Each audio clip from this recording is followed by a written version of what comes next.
Saludamos al general Paco Moncayo, él fue jefe del Comando Conjunto de las Fuerzas Armadas. Es uno de los expertos ecuatorianos en geopolítica y seguridad continental. Quisiéramos, general Moncayo, iniciar este diálogo analizando estos dos recientes viajes del presidente de la República. Uno que hizo hace pocos días, poco trascendió de su agenda, más comentado quizá fue esa imagen en medio de el partido de fútbol que cumplía nuestra selección. Y ahora en lo seguido, el presidente ha anunciado otro viaje en el cual tendrá, entre lo poco que se ha comunicado de su agenda, una reunión con Christine Noem, quien es una especie de encargada de seguir adelante con la coordinación de esa iniciativa de Donald Trump, Escudo de las Américas. Iniciemos por allí su análisis sobre estas acciones del presidente que están dentro de ese gran eje de su gobierno, el de la seguridad. Bueno, yo realmente estamos en el siglo XXI, por supuesto, ¿no? Y los viajes cada vez son menos necesarios. Yo no estoy en Cuenca conversando con usted sobre estos temas, estamos hablando a distancia. Yo creo que realmente también en el país hay tantos problemas que estamos enfrentando y cada vez que viaja el presidente uno debería saber para qué viaja, qué va a hacer y después conocer el resultado, qué ganó, qué obtuvo el país con ese viaje. Por otro lado, hay una jerarquía. Te digo esto porque soy doctor en Derecho Internacional, ¿no? Una visita de Estado es de presidente a presidente. Si es que es necesario reunirse con el ministro de o lo que sea igual, porque este se llama secretario, ¿no? Secretario de Defensa, debería ir el ministro de Defensa. Debería reunirse entre pares. Claro, para coordinar esos temas, porque como es evidente, después nos informaron que ha ido a coordinar con el secretario de Defensa cómo va a ser la cooperación en las operaciones tácticas. Para coordinar operaciones tácticas corresponde a un general de brigada, algo así, ¿no?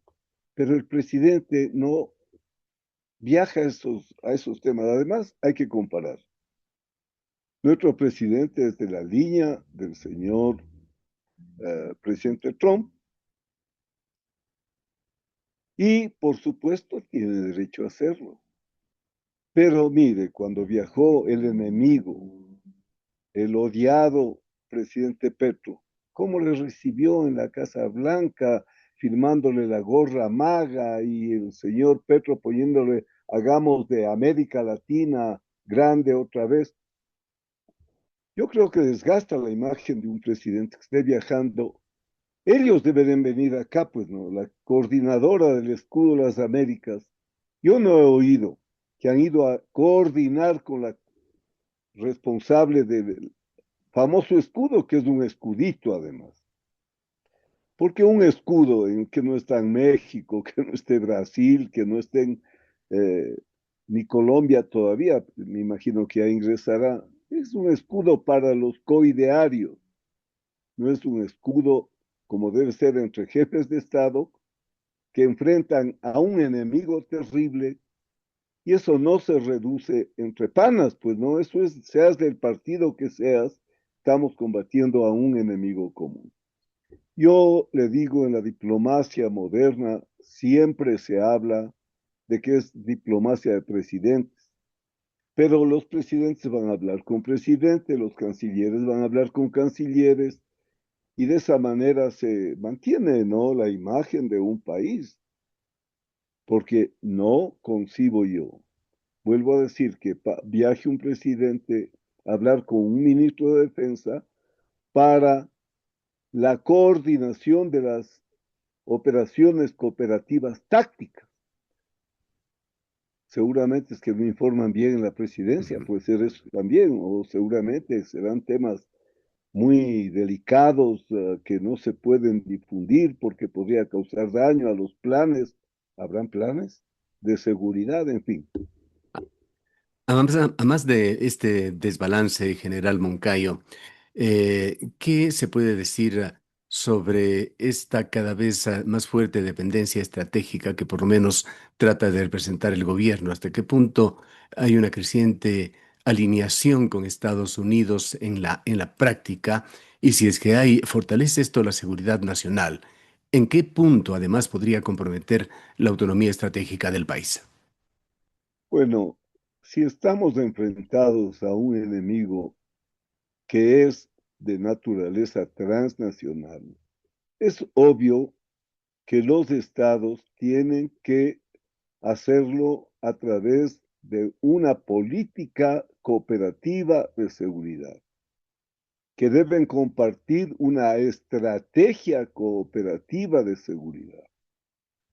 Y esto no afecta, no puede afectar de ninguna manera a la autonomía o a la soberanía, porque todos sabemos que la soberanía implica la capacidad del Estado de decidir por sí y ante sí en los asuntos de interés público.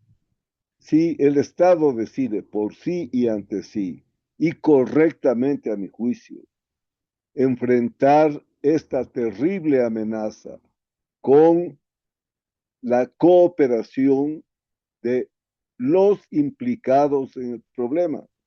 El Ecuador es víctima. Me parece asombroso que este señor Petro diga que nosotros somos los culpables, imagínense.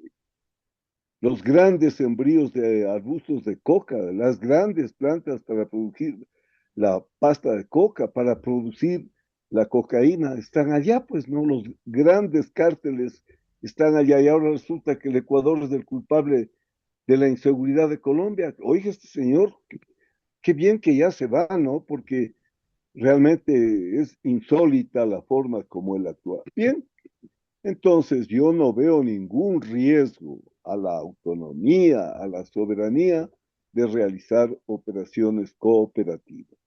Pero vuelvo a decirle, de Estado a Estado, porque si bien la diferencia de poder es grande, en términos formales al menos, tan Estado es el Ecuador como son los Estados Unidos. Y por lo menos, ¿no? En los términos de respeto a las jerarquías de cada nación, a los protocolos en los tratamientos, tiene que haber un mínimo de comedimiento y a la vez un mínimo de autorrespeto. Como estratega Todo general Moncayo, ¿qué está. conoce usted de Escudo de las Américas? ¿Qué significa esta iniciativa, este proyecto? ¿Es un instrumento de cooperación? ¿Es una alianza equilibrada? ¿O es otro de estos proyectos en el que este gran, enorme país del norte reproduce o quiere reproducir asimetrías históricas? Bueno, mire, usted hay que ponerse en el contexto geopolítico del mundo. En la Guerra Fría, cuando había movimientos subversivos en América Latina, ¿no es cierto? En ese contexto se decía que si los Estados Unidos no pueden controlar su continente, ¿cómo van a poder controlar el mundo? Y por supuesto, los Estados Unidos es ahora lo que fue Inglaterra en el siglo XIX, la paz británica, un siglo en que ese país, ese Estado imponía las condiciones. Aquí, después de la implosión de la Unión Soviética, inició un periodo similar con los Estados Unidos como hegemón. Eso ya se acabó. Hoy volvemos a tener un mundo multipolar con la China, con la India, con los países BRICS, con la Europa. O sea, ya los Estados Unidos no mandan en el mundo y estamos viendo lo que pasa en Irán, cómo pudieron hacerlo cuando implosionó la Unión Soviética. Entonces, en ese contexto es obvio y está en la estrategia de los Estados Unidos, firmada por el propio señor Trump, está América para los americanos. Esto implica, todos sabemos, América para los norteamericanos. Y usted ha visto que hay acciones concretas al respecto. Por ejemplo, sacar a las empresas chinas del Canal de Panamá, obstaculizar los negocios de la China en sus proyectos de la ruta de seda, tanto marítima, sobre todo para América, ¿no? Porque la terrestre más bien une a la China con Europa. Entonces, en ese contexto es evidente que cualquier política de los norteamericanos va a ser una política para consolidar la hegemonía continental y de esa manera poder jugar en la geopolítica global en un momento en que la unipolaridad está debilitada. ¿Tiene intereses comerciales? ¿Y en qué medida realmente hay estrategias de seguridad en medio de esto? Esta estrategia de seguridad tiene, por eso siempre usted va a ver los países inteligentes cómo juegan en la geopolítica global. Yo le digo, he admirado al Brasil, que tiene un servicio exterior espectacular, ¿no? Itamaraty se habla, pues. Pero también la diplomacia del RIMAC es espectacular. Usted no va a ver que en el Perú pongan a todos los panas, los ñaños, en las embajadas, en los consulados. Servicio exterior es tan importante. No es un botín de los panas. Entonces, mire, le voy a poner ejemplos patéticos. En la guerra del 95, ya en las negociaciones, Estados Unidos trabajó a muerte a favor de Fujimori. ¿Por qué? Porque tenían los intereses vinculados en cuanto a la guerra con Sendero Luminoso, con el Ejército de Liberación del Perú, en fin. Mire, nosotros hablamos de la vía interoceánica desde que yo era mayor del ejército. Era Manta-Manaos. ¿Dónde está el puerto de Chancay? En el Perú. ¿Y qué va a hacer ahora Estados Unidos? Va al puerto tradicional de Lima, al Callao, le va a convertir en el mayor puerto militar del Pacífico Sur. Eso ha declarado Estados Unidos. Como estos ejemplos, le puedo dar muchos. Del alineamiento tonto le convierte a usted en vasallo. Esto en el caso de Perú. Y en el caso de Ecuador, ¿cómo se inserta nuestro país en la estrategia de seguridad continental que impulsa Es el Washington? tema fundamental, cómo nos insertamos. Si nos insertamos con una relación de vasallaje, vamos a obtener que seamos tratados como vasallos. Le voy a poner otro ejemplo del Perú. El gobierno de Velasco Alvarado y los gobiernos militares subsecuentes mantuvieron una relación cercana con la Unión Soviética. La Unión Soviética les entregó divisiones de tanques, les entregó todos los sistemas de defensa antiaérea, en fin.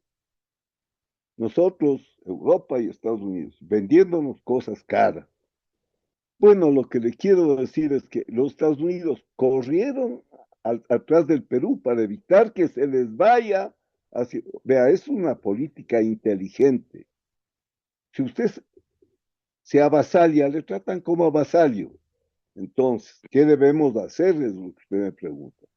Debemos mantener una actitud soberana, debemos hablar de seguridad cooperativa, que no es lo mismo que defensa colectiva, y una seguridad cooperativa refiere a la relación de pares. Entonces, en ese sentido, el Ecuador tiene que defender sus intereses nacionales. La brújula, la estrella que guía a la política internacional son los intereses nacionales del país. Si los intereses nacionales del país van a ser mejor atendidos con la alianza A que con la alianza B, el país tiene que optar por una opción que le permita en mejores condiciones alcanzar sus objetivos nacionales. Acuérdese Hay que acordarse de las cosas. Acuérdese usted que el presidente Lazo viajó a Estados Unidos y cuando fue a Estados Unidos anunció al país, voy por el plan Ecuador, igual que el plan Colombia, 5.000 millones. Regresó el presidente Lazo al Ecuador y ¿qué le dijeron? Que entregue el material soviético para mandar a Ucrania y que los Estados Unidos iban a darle 100 millones. Entonces, oiga, para eso es un servicio exterior profesional. Por eso no hay que improvisar cancilleres, no hay que improvisar ministros de defensa, no hay que improvisar ministros del interior, no hay que improvisar ningún ministerio. ¿Cómo ha visto a propósito usted del funcionamiento de la Cancillería? Mire, la Cancillería, le voy a decir, porque me gusta hablar con ejemplos. En 1995, ¿quién era canciller de la República? El canciller Leoro Franco, uno de los diplomáticos de mayor reconocimiento y talla internacional. ¿Quién era ministro de Defensa? El general Gallardo Román, uno de los generales más brillantes que ha tenido el país. Entonces, la política internacional, la política de seguridad, la política de defensa, tienen que estar manejados por gente que sepa de qué se trata. No se puede improvisar en estos temas que hacen a la supervivencia misma del país. En cuanto a los ministerios que tienen cercanía con las actividades militares del Ministerio de Interior y también el Ministerio del Gobierno, ¿cómo juzga usted su actuación? Y esto nos lleva a tratar también temas internos que han tratado de ser fortalecidos por el decreto 424, esto del conflicto armado interno. Mire, este es el problema del Ecuador. Improvisamos. Yo en eso ya me molesto de tener que insistir, ¿no? Si me van a operar de apéndice y el momento que vino el problema, estoy en China, van a seguir el mismo protocolo que si me hubiera cogido ese problema en Tailandia o en el Ecuador. Los protocolos, las doctrinas se tienen que aplicar. Aquí se aplica lo que quieren las instituciones. Aquí, detrás del interés nacional, o mejor dicho, delante del interés nacional se pone el interés de las instituciones. Aquí no hay Consejo de Seguridad, aquí no hay Secretaría de Seguridad, aquí no hay Plan Nacional de Seguridad, aquí no hay doctrina de seguridad. ¿Cómo puede usted? Solucionamos todo con cosas muy visibles y cometemos errores graves por no aplicar doctrinas y por no aplicar planificación sensata. Mire, problemas de los niños de las Malvinas. En cualquier manual del mundo, no es culpa de esos militares que les mandaron a hacer, no, ¿qué estaban haciendo? Pero ¿qué había que hacer? Sacar a los militares a Cuerce, deambulando los militares por las calles, para hacerle creer a la gente que estamos protegiéndola. No se protege así la gente. Yo le voy a decir cosas concretas. Hoy mismo estamos hablando de la protección de fronteras. Mire, en el siglo XXI, la protección de fronteras no se hace con destacamentos, con patrullas, con militares cabalgando a lo largo de la frontera.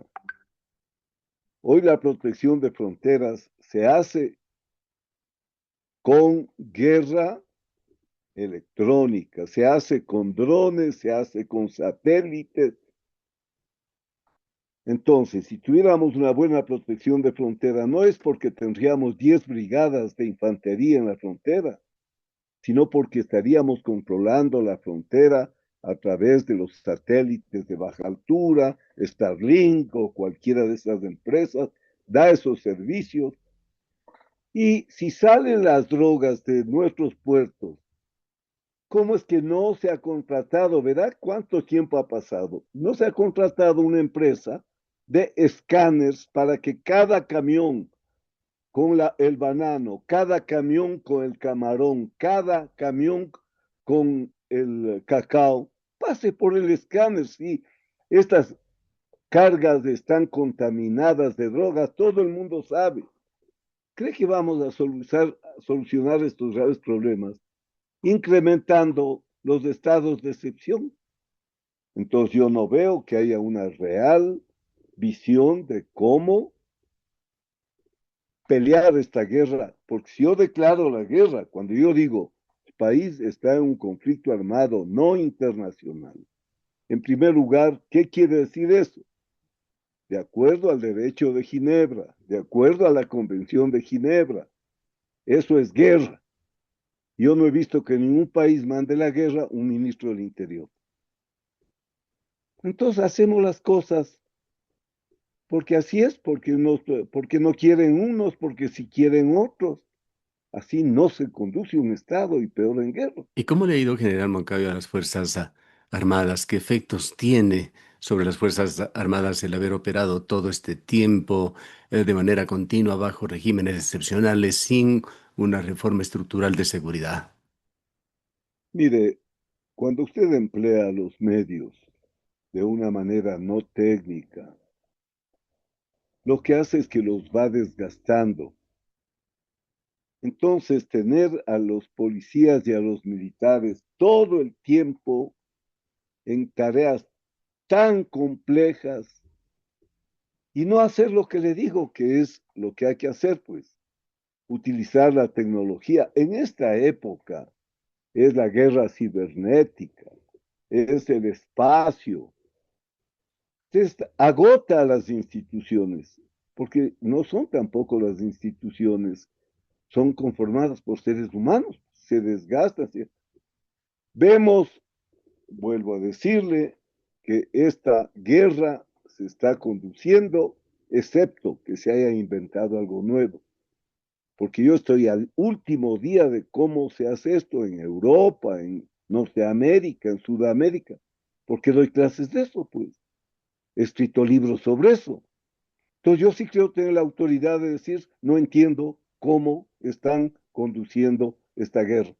Esto no es ser antinovoísta, esto es ser pro Ecuador. Más bien me parecería que con una visión real de estadistas dirían que por algo han de estar hablando, no ha de ser de malos, porque yo no soy correísta, no soy, estoy hablando como un experto que soy, pues he escrito tantos libros, he dado miles de horas de clases, estoy hoy mismo dando clases de geopolítica, de geoestrategia, y me desespero como cualquier médico se desesperaría si ve que están operando de apéndice abriéndole el brazo.